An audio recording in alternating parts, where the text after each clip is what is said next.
बेसरी बलियो हुँ भन्छ, धम्की दिन्छ क्या मलाई। दिनभरि आऊ म त्यहाँ खोलामा ढुङ्गा बोकाउँछु भन्छ, फेरि आउँदैन है। यस्तो छ, विगतको कुराले नै मात्रै गर्दैन राजनीति होइन। विगतमा मैले यो गरेँ यस्तो गरेँ भनेर त्यसको भरमा हिजोको कुरा थियो त्यो त। हिजो भात खाएँ मलाई पुग्यो त आज। अहिलेको युग त्यो होइन सर। हिजो मैले भात खाएँ है, 84 व्यञ्जन खाएँ, तर आज त मैले खाने छैन। 14 वर्ष जेल बस्ने नेताहरू छन् यहाँ प्रजातन्त्रको लागि। त्यो त छ त, भन्दैछु त, उहाँहरूलाई सम्मान गर्नुपर्छ। तर उहाँहरूले के चाहिँ गर्दै हुन्छ त आज चाहिँ? यो कुरा चाहिँ आजको युगलाई चाहिँ चाहिएको छ क्या।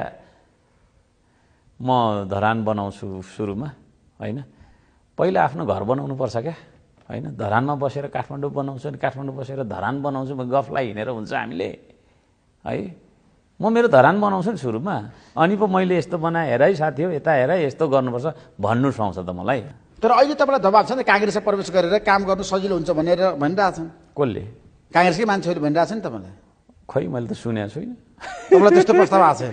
त्यस्तो छैन। उहाँहरूले होइन, मलाई दबाब भनेको कसैले पनि दिन सक्दैन। कसैले पनि तपाईँलाई दबाब? कसैले दुनियाँमा कसैले पनि। कसैको दबाब मान्नु? कसैको दबाब मान्दिनँ। जनताको दबाब नि? जनताको मान्छु, तर कुनै दलको यो त्यो मान्दिनँ म। जनताको त म सेवक हो। मैले भने के अरे, जनताभन्दा म एक स्टेप तल हो। होइन, आगामी निर्वाचनमा स्वतन्त्र व्यक्तिहरूले चुनाव जित्लान् देशभरिबाट। त्यो चाहिँ प्रत्यक्षमा कस्तो व्यक्ति प्रदेश सभामा हो, प्रदेश सभामा यो चाहिँ कस्तो छ भने नि, अब हामी स्वतन्त्र भनेको चाहिँ कस्तो हो भने नि, दलप्रतिको वितृष्णा हो हामी भनेको। बुझ्नुभयो नि? हामीलाई जनताले किन चुने त भन्दा दलप्रतिको वितृष्णाले गर्दा। अब दलहरूले राम्रो भूमिका खेल्दै गए होइन, सुशासन विकासको लागि जनताको चाहिँ हितलाई सर्वोपरि ठानेर काम गर्दै गयो भने दलहरू नै जित्ने हो। तर दलहरूले चाहिँ त्यही स्वतन्त्र आयो, यसलाई घेराबन्दी गर्नुपर्छ, खुट्टा तान्नुपर्छ भन्यो भने झन् धेरै यो चाहिँ तपाईँको बढ्दै जान्छ कि। त्यसमा दलीय व्यवस्थामा दलको विकल्प छैन। दलीय व्यवस्थामा दलको विकल्प छैन या छ भन्ने कुरा म भन्दिनँ अहिले होइन। दलहरूले आफ्नो भूमिका सुधारेनन् भने ठुलो सङ्कट आइलाग्छ। आगामी निर्वाचनमा दलहरूले आफूलाई सुधारेन भने के हुन सक्छ? स्वतन्त्रहरूले जित्छन्, सबै स्वतन्त्रहरूले जित्छन्। स्वतन्त्रहरूको सरकार बन्छ, पार्लियामेन्टमा मेजोरिटी भयो स्वतन्त्रहरूको बन्छ, जितिहाल्छ। त्यो सम्भावना छ। स्वतन्त्र व्यक्तिहरूले देश चलाउन सक्छ। पार्टी भनेको एउटा के अरे, पार्टी भनेको केही होइन रहेछ भन्ने मेसेज गइसक्यो है। यत्रो क्रान्ति गरेका पार्टी छन् हाम्रो देशमा 7 सालदेखि। गरे चाहिँ के त भन्ने हो होइन। 3 पटक क्रान्ति गरेको नेपाली कङ्ग्रेस छ, गरेको माओवादी केन्द्र छ हो, अनि क्रान्तिको नेतृत्व गरे।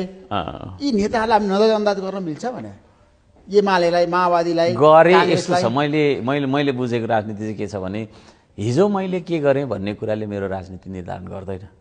आज म के गर्दैछु र भोलि मेरो के गर्ने योजना हो, that is politics. What I did in the past होइन, मैले विगतमा के गरेँ भन्ने कुरा राजनीति होइन। म आज के गर्दैछु, what I am doing today and what my plan is to do tomorrow है, त्यो कुराले चाहिँ राजनीति। यस्तो छ, विगतको कुराले नै मात्रै गर्दैन राजनीति होइन। विगतमा मैले यो गरेँ यस्तो गरेँ भनेर त्यसको भरमा हिजोको कुरा थियो त्यो त। हिजो भात खाएँ मलाई पुग्यो त आज। अहिलेको युग त्यो होइन सर। हिजो मैले भात खाएँ है, 84 व्यञ्जन खाएँ, तर आज त मैले खाने छैन। 14 वर्ष जेल बस्ने नेताहरू छन् यहाँ प्रजातन्त्रको लागि। त्यो त छ त, भन्दैछु त, उहाँहरूलाई सम्मान गर्नुपर्छ। तर उहाँहरूले के चाहिँ गर्दै हुन्छ त आज चाहिँ? यो कुरा चाहिँ आजको युगलाई चाहिँ चाहिएको छ क्या। यो त 21औं शताब्दी हो नि। दलीय व्यवस्था असफल भयो नेपालमा, घोषणा गरिहाल्नु पर्ने स्थिति त छैन। तर उहाँहरूले चाहिँ नि अब गर्ने काम गर्नु भएन भने बिस्तारै बिस्तारै स्वतन्त्रले जित्दै जान्छ अथवा के हुन्छ होइन। बेटर उता आउँछ। जस्तै अब यो त फेरि मेरो एउटा रहर होइन हजुर होइन, म एक्लैले मैले गरे होइन, यो त जनताले गरे हो नि होइन। मैले अघि भने म धरानको मेयर 1 भोट लाएर जित्या होइन। अनि पब्लिकले तपाईँको चाहिँ नि सार्वभौम नेपाली जनताले भनेको कुरालाई मान्नु परेन त। अब भोलि गएर तपाईँको स्वतन्त्र सबै तपाईँको प्रदेश र सङ्घमा जिताइदियो भने त्यो चाहिँ मान्दैनौँ भनेर करार हुन्छ होइन। सार्वभौम अधिकार त जनतासँग हुन्छ। त्यसले गर्दाखेरि अब त्यो चाहिँ पार्टीहरू सचेको राम्रो हुन्छ। अब जस्तै हामी जस्तै आयौँ, बालिन सराउनु भयो, म आएँ, हामीलाई सहयोगहरू गर्नुभयो, क्रिएटिभ रचनात्मक सहयोगहरू गर्नुभयो भने जनताले पनि ठिकै रहेछ भन्ने हुन्छ। हामीलाई फेरि खुट्टा तान्न थाल्यो भने त्यस्तो तपाईँलाई असफल बनाउन थाल्यो भने उनीहरूको अस्तित्व रहँदैन। त्यो चाहिँ रहँदैन। किनभने हामी भनेको त जनताको भावना हो नि त। अनि हामीलाई असफल गर्दा जस्तै मलाई असफल गर्नु चोट पुर्याउनु भयो। हो कुरा त्यति हो, सिम्पल है। एक दुईजनाले रोक्यो भन्दैमा, तर उसलाई पनि त्यो भन्दा उसको कारण होला, त्यो बुझेर गर्नु पर्यो होइन र? त्यसो भनिराखेको भए मैले पनि केही गर्नु सक्थेँ त धरानमा।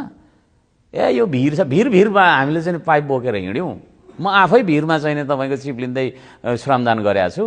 यस्तो त भिड रहेछ भनेर भनेको भए हुन्थ्यो है। गरिरहेछौँ त हामीले, भिरमा काम गरिरहेछौँ होइन। जीवन भनेको एउटा सङ्घर्ष हो। तपाईँको जीवनमा पनि होला पक्कै। तपाईँ सङ्घर्ष गरेर आउनुभयो तर सफल बन्नुभयो, त्यो कुरा मान्नुहुन्छ तपाईँ? म सफल बनेको छुइनँ। म आफैलाई सफल अहिले ठान्दिनँ।